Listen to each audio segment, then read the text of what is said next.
Okay. Welcome to another stream, my friends. Here we go. Around here, we do it live. We just do it live because it's easier that way. And I don't have any good software for editing, so we just do it live, right? We just get with it live. Okay, what are we dealing with today? More of these arguments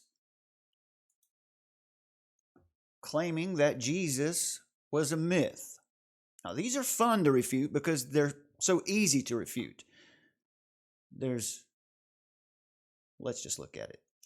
All right. First of all, from the video yesterday, the primary claim was there is no evidence Jesus was historical. Okay, so we've dealt with the New Testament evidence. Now we're going to deal with some external sources. So what are the claims we're trying to deal with? There is no evidence Jesus was historical. Now this claim about there's lots of evidence that shows Jesus was a belief in an angel based on Jewish traditions. We're also going to appeal to the historian for the Jews. We'll find out if there's any sort of Jewish tradition that makes such a claim, and also says there's lots of evidence that the Gospels are just fictional allegory or plagiarized in multiple intentional ways, and boldly Jesus is a myth. So we're going to deal with that again, and I give this person Max Doubt, who in the comments give him a lot of credit for being reasonable, because normally we don't get reasonable responses. But at least let's read this response. The Matthew and Luke Gospels are plagiarized, and all are anonymous. The Markan Gospel was first. Then the authors of Matthew and Luke Gospels got a hold of a copy of Mark and used it as a template for their works, copying what they liked and changing or leaving out what they didn't like. We would have to have some evidence of that claim. I understand what you're saying. I'm sensitive to the fact that you want to make that claim, but we need some evidence for it. It goes on to say that 90% of Mark repeats in Matthew. My friend, that is no claim on whether or not it is authentic. That is just a statement of a fact. And you're saying 90%. I have to see some evidence of that number as well. And another claim of 50% of Mark repeats in Luke. The fact that the Gospels repeat accounts has nothing to say about their validity. Goes on to say, to learn more, just Google the synoptic problem. As if I haven't looked at as many possible objections as I can. I don't come on here live and put myself on the line without having studied the arguments of my opponent. That would be ridiculous. Unlike a lot of atheists, I study the arguments of my opponent. Goes on to say, a further source for all the gospel authors was the Old Testament. The so-called scriptures there, our best guess is that Mark was written in the early 70s CE. So Max Doubt says our guess. So I'm assuming that Max Doubt is a New Testament scholar, because it's our best guess he's making there, is that Mark was written in the early 70s CE. Even if that's the case, how does that mean it's not valid? That's in the same generation. Anyway, Matthew, sometime between 80 and 90 AD, and Luke between 80 and 110 AD, and John between 90 and 110 AD. Remember, he says, the supposed Jesus was crucified around 33 AD. More likely 30 AD, if you're going to be exact. So the earliest gospel was written some 40 years later. As if that makes it not valid. You know, that's the claim here is supposed to be that, it's plagiarized, it's not valid, it's a myth. Remember, we're responding to the claim that there is no historical evidence for Jesus, right? But this really isn't a choice between real Jesus and totally made up one. Jesus was a common name there And then the Romans did crucify a lot of people, among whom could easily have been a Jesus around whom the myths grew. Well, my friend, if the myths grew around some nobody who just happened to be named Jesus, that would be astonishing and worthy of research, because that would be amazing. That a myth grew up around some nobody named Jesus. Don't you think that's interesting? That claim in and of itself it's silly. It's silly. And there's no evidence for this claim. Let's talk about evidence. We get a lot of claims about evidence, but we don't seem to get any evidence from these. So let's talk about evidence. Well, so far, we've made a case for the authenticity of the New Testament documents by evaluating the manuscript evidence as compared to other ancient writings. We have shown that the scholarly evidence reveals a far superior number of manuscripts and a far superior textual purity, meaning from manuscript to manuscript, there's very little variation. The variations that are there are punctuation, spelling, or capitalization, things like that. Nothing that affects the core doctrine. We talked about that in the last video. If you're interested in that, start with that video. The New Testament collection serves as its own external source of validation, given the process by which the eventual collection was arrived at through various multiple sources, speaking to various audiences over a period of 70 years, convening on one topic, with no variance in the core doctrine. The New Testament is not a book that was produced in one place at one time. It is a collection of accounts that describe the same event with unparalleled volume and accuracy. And we've only brushed the surface of the evidence available within this specific approach, within the internal evidence. Intimate knowledge of Jerusalem before the destruction of the temple in AD 70 sets the Gospels in the appropriate time frame. Jesus' own prophecy of the fall of the temple likewise supports the early 1st century pre-AD 70 setting of the Gospel originals. Additionally, the Gospels are filled with proper names and dates, cultural details, historical events, and customs of the time. It is not feasible that forgers or agents of deceit could have produced the consistent narratives present in the Gospels. Finally, the narrative style and even the particular sophistication of the language used in each Gospel account reflects what is known about the personalities who are attributed to producing them. The study of internal evidence continues on from there, opening a plethora of information supporting the unique nature and authenticity of the New Testament and the life of Jesus. An objective study of the documents using the most reliable and conservative approaches, we're using conservative approaches for interpreting historical events, reveals that the best explanation for the New Testament is that we have a library of documents that was produced by first century Jews who were witnesses to the events they describe. That is inference to the best explanation for what we have in the New Testament documents. Now, for skeptics who will claim, falsely, I might add, that the New Testament cannot be its own source for authentication and will demand to be shown external sources that are non-Christian, we can also oblige that request. It's not necessary, but we can oblige that request too. When we hold all the evidence up to an objective standard, the New Testament proves to be authentic, and the accounts of Jesus do not harmonize with myth. Because of the skeptical objections being responded to at this time, the ones I've just shown you, which claim that Jesus is not historical, and that Jesus did not exist and was a myth, and a certain subjective perspective that rejects the New Testament's internal validation, we're going to now look at evidence from outside of the New Testament, non-Christian sources. In fact, some anti-Christian sources. Let's start with Flavius Josephus, born Yosef ben-Matityahu, in around 37 AD, died in around 100 AD, became the greatest Jewish historian of all time.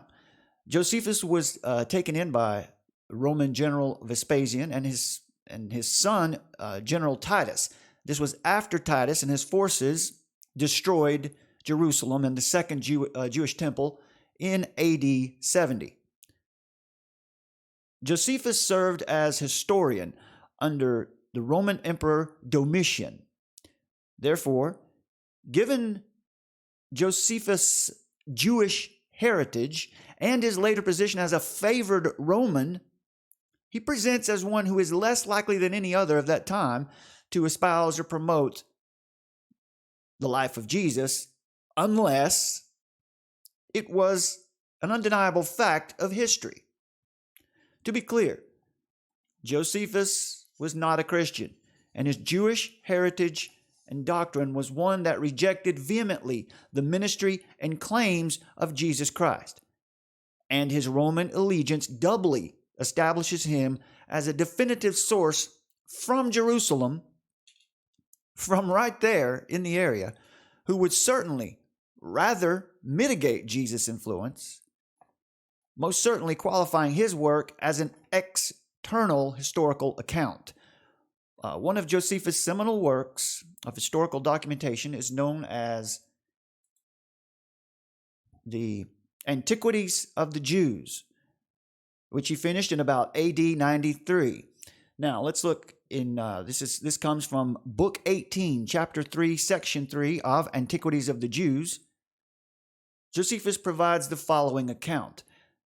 At the time of Pilate, let me get my stuff here. Okay, at the time of Pilate, there was a wise man who was called Jesus. His conduct was good, and he was known to be virtuous. And many people from among the Jews and the other nations became his disciples.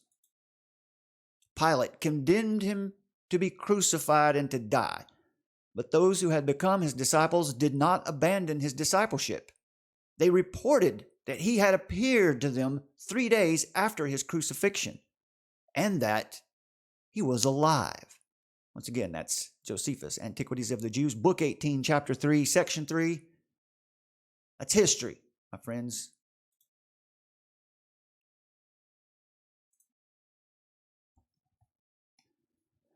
So what we have here is a first century reference to the life of Jesus, his character, his ministry, his death, and the commitment of those who were his disciples, and also their report of his post-mortem appearance.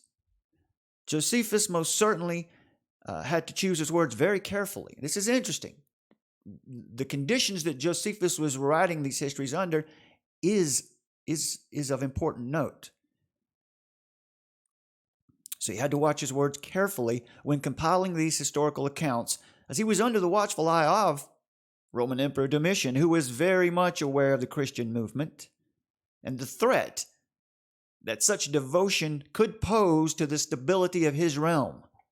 For these reasons, we can anecdotally surmise this to be a downplayed account of Jesus' life. Not just an account of Jesus' life, probably could have said a lot more, chose not to save his neck. That's anecdotal. That's the only piece that's anecdotal here. But there's more. Josephus also provides attestation to Jesus' family in the mention of his brother James in, let's go over here, Book 20, Chapter 9, Section 1 of Antiquities of the Jews, where we read, Ananus, the high priest, assembled the Sanhedrin of the judges and brought before them the brother of Jesus, who was called Christ, whose name was James. And when he had formed an accusation against them as breakers of the law, he delivered them to be stoned. Now, we see here two separate accounts of Jesus, and one of them confirming a family member from sources who were certainly not sympathetic to the Christian movement and had no reason to promote such claims except that they are true.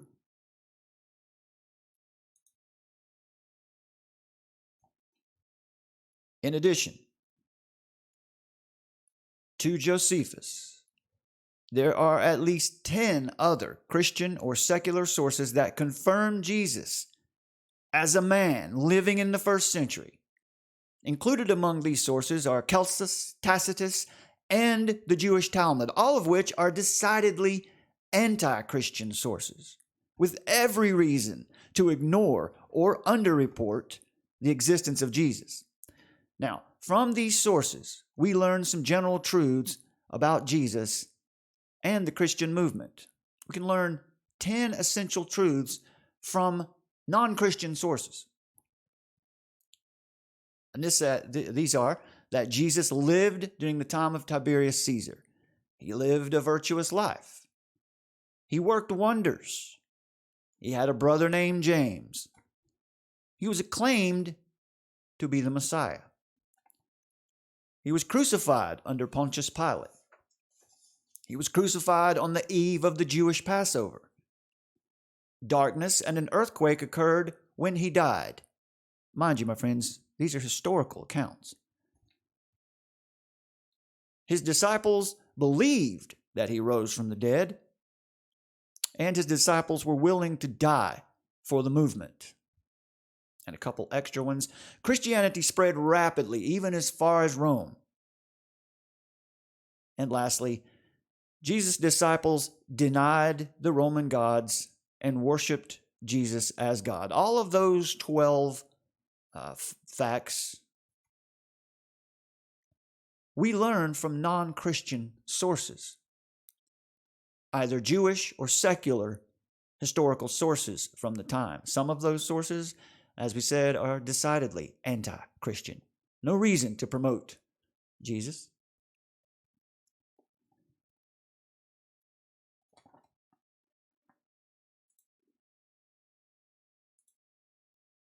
Okay, so when one sets aside his subjective biases and takes up an objective study of the resources available, it is found among all accounts, Christian, Jewish, and secular, that Jesus himself is mentioned as much or more than the Roman emperor of that time. Let that sink in.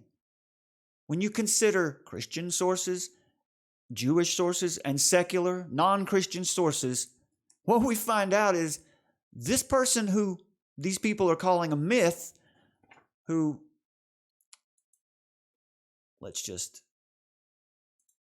right here, there is no evidence that Jesus was historical. Well, now that's just ridiculous, isn't it? When we study the documents that are available to us, what we find out is Jesus was mentioned even more than the Roman emperor from that time. That's a fascinating piece of information, folks.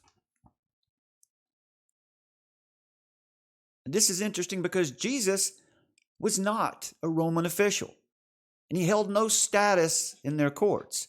So, to assert that Jesus is not historical, or to assert that Jesus is a myth, is certainly a position that is easily refuted. Look, I'm a rookie at this.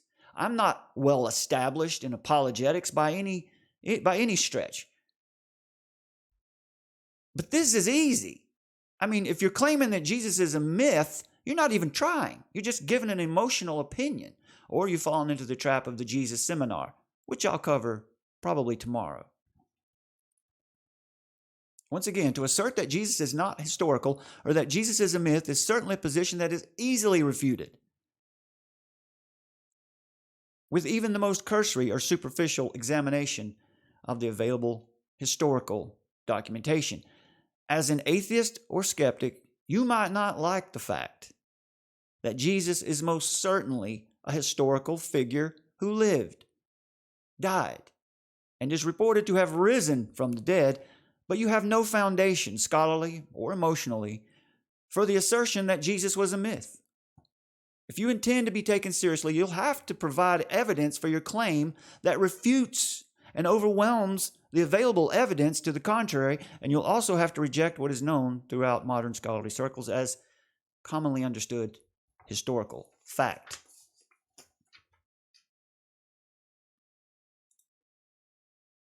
All right, my friends, that's, I guess, part 2 of the series that we're calling Authentic, I guess. Taking on these atheist objections that Jesus is a myth. I hope we're all seeing that to make such a claim is founded on nothing but emotional argumentation or hearsay. God bless you all, my friends. We'll see you next time.